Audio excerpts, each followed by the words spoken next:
মানে জিওপলিটিক্যালি বিশ্বের অবস্থা ভিন্ন দিকে, কিন্তু এইটুকু বুঝি যে বাংলাদেশে আমাদের পারমাণবিক কোনো কেন্দ্র নাই, তবে বাংলাদেশের এক একটা চাষতল এক একটা পারমাণবিক কেন্দ্র।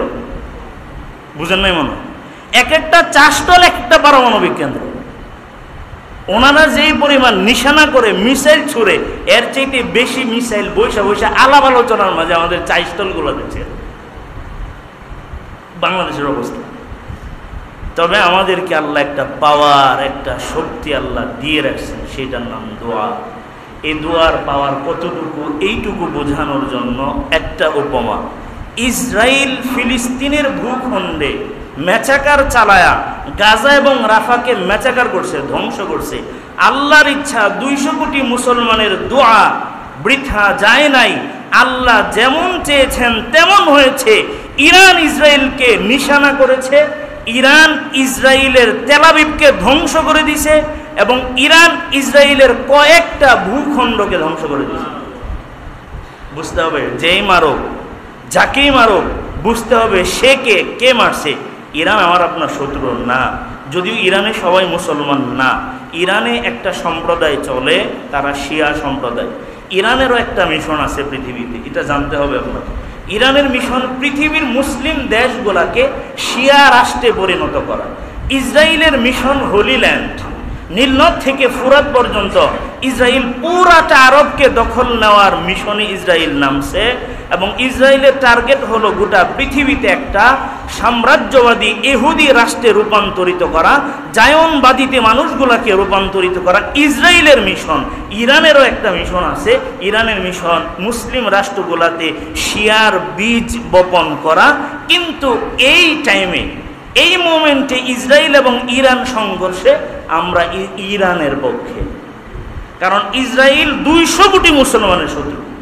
ইভেন ইসরায়েলের টার্গেট ইরান, এরপরে পাকিস্তান, এরপরে তুরস্ক, মানে 11টা পারমাণবিক অস্ত্রে শস্ত্রে সমৃদ্ধ মুসলমান রাষ্ট্র আছে, সবগুলাকে ধ্বংস করব। তার মানে এই ক্ষেত্রে আমাদের অবস্থা হইল দোয়া। এই 200 কোটি মুসলমান দোয়া করছে, আল্লাহ ইরানের মিসাইল বানায়া আল্লাহ তাআলা ইসরায়েলকে ধ্বংস করছে। সুবহানাল্লাহ। 200 কোটি মুসলমান দোয়া করেছে আল্লাহর কাছে। আল্লাহ কি ফেরেশতা দিয়ে দুনিয়াতে এখন কাজ করাবে? আল্লাহ মানুষ দিয়েই কাজ করাবে। আর সেই মানুষ, সেই রাষ্ট্র, সেই মিসাইল হলো ইরানের মিসাইল। এটা আপনাকে মাথায় নিতে হবে, ভাবতে হবে। সারাদিন নষ্ট নোংরা রাজনীতি নিয়ে টেলিভিশন সিনেমা দেখে না ভেবে আপনাকে এই আপনার ভূখণ্ড, এই জিওপলিটিক্যাল পরিস্থিতি, গোটা বিশ্বের পরিস্থিতি, এগুলো নিয়ে ভাবতে হবে। মুসলমানদের অধঃপতনের কারণ রাসূল সাল্লাল্লাহু আলাইহি ওয়াসাল্লাম বলেছেন, গোটা পৃথিবীর কুফফার কাফেররা সবাই একসাথে গোলাকার হয়ে মুসলমানদের ধ্বংস লীলায় অবতীর্ণ হবে। রাসূলের ভবিষ্যৎবাণী আপনি লক্ষ্য করেন। রাসূল বললেন উপমা, আমরা দস্তারখানে, আমাদের দাওয়াতুত তাবলীগের জামাত হয় 10টি, দস্তারখানে আমরা যেভাবে গোল হয়ে বসি, সমস্ত কুফার গুলা গোল হয়ে বসে মাঝখানে মুসলমানদের রেখে পিষে ফেলবে। সাহাবায়ে কেরাম বলেন, ইয়া রাসূলুল্লাহ, তখন কি মুসলমান সংখ্যায় কম থাকবে? রাসূল বলেন, না, তখন মুসলমান সংখ্যায় অনেক অনেক বেশি থাকবে। বর্তমান পৃথিবীতে মুসলমান কম না বেশি? 200 কোটি মুসলমান আছে। ইহুদির সংখ্যা 70 থেকে 80 লক্ষ, মাত্র 70 থেকে 80 লক্ষ। এমন ঘটনা হয়েছে, দস্তারখানে বসে তো আমাদেরকে শেষ করছে। রাসূল সাল্লাল্লাহু আলাইহি ওয়াসাল্লামকে সাহাবায়ে কেরাম বলেন, ইয়া রাসূলুল্লাহ, কেন আল্লাহ তাআলা মুসলমানদের মনোধপতন ঘটাবেন? রাসূল বলেন, ওই সময় মুসলমানদের সংখ্যা বেড়ে যাবে, কিন্তু মুসলমানদের মাঝে দুটো পাপ ভয়ঙ্কর আকার ধারণ করবে। কয় পাপ? 2টা পাপ মুসলমানদের উপরে ভয়ঙ্কর রূপ ধারণ করবে। 1 নম্বর, দুনিয়ার মোহ, পার্থিব স্বার্থ, দুনিয়ার চিন্তা ভাবনা। দুনিয়া মুসলমানদের উপরে চড়াও হবে।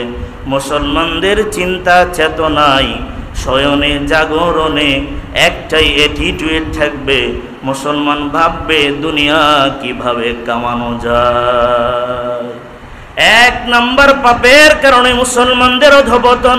2 নম্বর, রাসূল বলেন মুসলমানদের মাঝে ওহান প্রভাব বিস্তার করবে। ওহান সাহাবায়ে কেরাম বলেন, ইয়া রাসূলুল্লাহ, ওহান মানে কি? ওহান দ্বারা কি বোঝানো হলো? আল্লাহর রাসূল বলেন, মুসলমানেরা সংখ্যায় অনেক বেড়ে যাবে, কিন্তু মুসলমানদের মুসলমানিত্ব টিকানোর জন্যে, মুসলমানদের ইসলামের সুরক্ষা দেওয়ার জন্যে যখন নাকি জীবন দেওয়ার প্রশ্ন আসবে, শহীদ হওয়ার প্রশ্ন আসবে, তখন মুসলমান জীবন দিতে চাইবে না, জীবনের মায়া বেড়ে যাবে। মুসলমান ভাববে আমি সামনে আগাইলে আমারে মেরে ফেলবে। কারণ আল্লাহর সিস্টেম, মুসলমান পৃথিবীতে কাউকে ভয় পাইতে পারে না।